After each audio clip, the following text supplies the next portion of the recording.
بعض لوگ ہوتے ہیں بیماریاں لمبی ہوتی ہیں، تو لمبی بیماریوں سے بھی انسان کو اتنا نہیں ڈرنا چاہیے. ٹھیک ہے تکلیف ہے، اذیت ہے، پریشانی ہے، گھر والوں کے لیے پریشانی بن جاتی ہے، انسان محتاج ہو کر رہ جاتا ہے. لیکن کچھ بیماری ایسی ہیں جو گناہوں کو جھاڑنے کا سبب بنتی ہیں، انسان کے گناہ زیادہ ہوتے ہیں اور اللہ تعالیٰ اس پہ بیماری مسلط کر دیتا ہے. اس بیماری میں کیا ہوتا ہے کہ اس کے گناہ جھڑتے رہتے ہیں.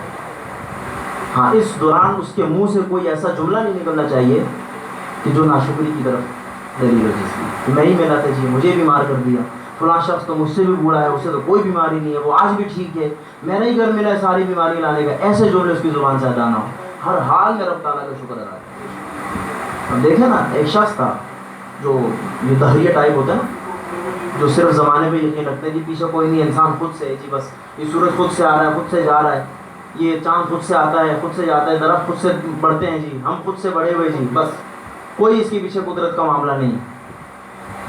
تو اس سے کسی نے پوچھا کہ جی تم نے کبھی کشتی میں سفر کیا؟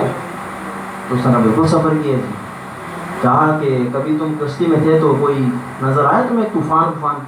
کہا جی بالکل طوفان آیا تھا. اچھا پھر کیا ہوا تھا؟ کہا اس طوفان نے کشتی کو توڑ دیا تھا.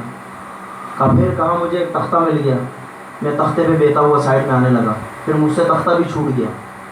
کہا اس کے بعد بھی میں کوشش کرتا رہا ہوں، میں باہر نکل آیا.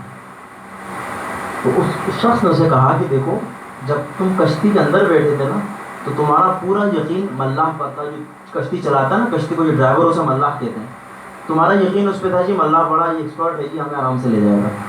جب ملاح مر گیا ڈوب گیا، اب تمہارا یقین ہو گیا جی ابھی کشتی تو صحیح ہے نا، کشتی تو مجھے لے جائے گی، کشتی بھی ٹوٹ گئی. پھر تمہارے ہاتھ میں ایک تختہ آ گیا، اب تمہارا یقین کہاں سے؟ ملاح سے کشتی پہ آتے ہوئے تختے پہ آ گیا جی.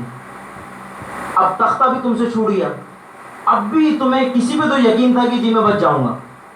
کہا کہ جی بس میں کوشش کرتا رہا. پھر کہا اس کوشش کو پورا کس نے کیا؟ پھر یہی تو وہ ذات ہے نا، تمہاری جو سوچ ہے وہ تو بھٹکتی رہی نا، کبھی کشتی کے مالک پہ ڈرائیور پہ آ گئی، کبھی پھر کشتی پر آ گئی، کبھی اس تختے پر آ گئی، اور جب اس سے بھی چھوٹ گئی تو کہا کہ اگر انسان اپنی سوچ کو شروع سے اسی کی ذات سے باندھ دے تو رب تعالیٰ اسے ہر امتحان میں کامیاب کر دیتا ہے، کیونکہ اصل پیچھے وہ اس کی قدرت ہے نا، معاملہ اس کا ہے. یہ دہریہ ٹائپ تھا، ایک زمانہ پرست آدمی جو عقل پر ڈیپینڈ کرتے ہیں جی، سب کچھ عقل ہے جی. پچھلے درس میں ہم نے بات کی تھی عقل والی کہ جی بس عقل پہ ہی کل سمجھتے ہیں جی، عقل ہمارے عقل میں آتی ہے، سوچ میں آتی ہے تو ٹھیک ہے، نہیں آتی تو نہیں ہے جی. یہ بات اس کا مطلب یہ کہ قابل اعتماد بات ہی نہیں ہے جی. نہیں، رب تعالیٰ کی ذات کو اگر عقل سے ڈھونڈنا ہے نا، اگر عقل لگانی ہے تو پھر اس کی مخلوق پہ غور کرنا ہوگا. یہ جو چیزیں ہم نے ذکر کی ہیں ان سب پہ ایک ایک تدریجاً انسان غور کرے، اپنی تخلیق پہ غور کرے، اپنے ماں باپ کے معاملات کو دیکھے، اپنے معاشرے کے معاملات کو دیکھے، یہ درختوں کو دیکھے، چرند پرند کو دیکھے. کوئی تو ہے جو ان سب چیزوں کو دیتا ہے.